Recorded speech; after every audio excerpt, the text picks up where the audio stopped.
And good evening. We begin with former President Donald Trump facing another historic indictment. This time for his role in the effort to overturn the 2020 presidential election. The Justice Department accuses Trump of conspiring to defraud the country and attempting to block the peaceful transfer of power. He is facing 4 felony counts and is expected to appear in court tomorrow.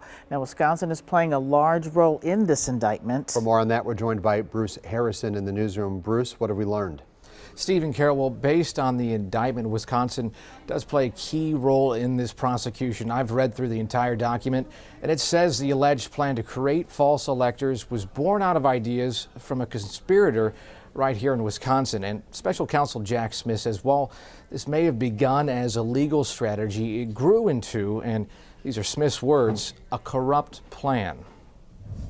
On the day the Wisconsin Supreme Court upheld President Joe Biden's election victory, Democrats met at the Capitol in Madison to cast their electoral votes. So did 10 Republicans. The indictment says Trump and conspirators crafted a plan to have false electors send fraudulent votes to former Vice President Mike Pence with the goal of certifying Trump as president. I wouldn't sleep well at night if I was one of these fake electors.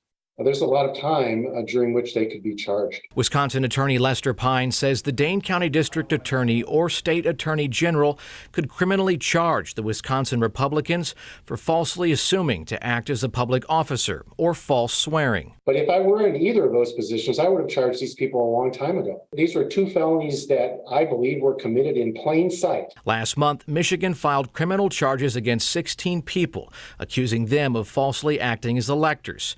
UW-Madison political science professor Ryan Owens says any case against people here would be weak. I think that would be an egregious overreach. The federal indictment of President Trump seems to indicate that there was no knowing violation of the law here. The indictment does indicate some of the Wisconsin Republicans may have believed their votes were only to be used if the election results were overturned in Wisconsin. What I'm seeing here among these prosecutions, Michigan at the federal level, hopefully not here in Wisconsin, but is a conflation of the political with the legal, an attempt to try to criminalize political behavior. Wisconsin Elections Commission appointee Robert Spindell is one of the Republican electors.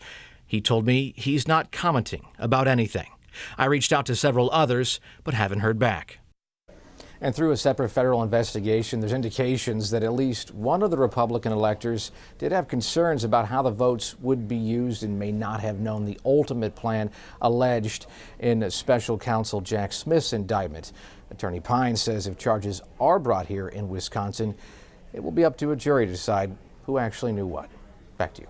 Bruce, thank you very much. Again, these charges to overturn the election is the 3rd indictment the former president is facing. The first was over alleged hush money payments paid to adult film actress Stormy Daniels. The second over alleging keeping classified documents at his Mar-a-Lago estate. New at 5, less than 24 hours after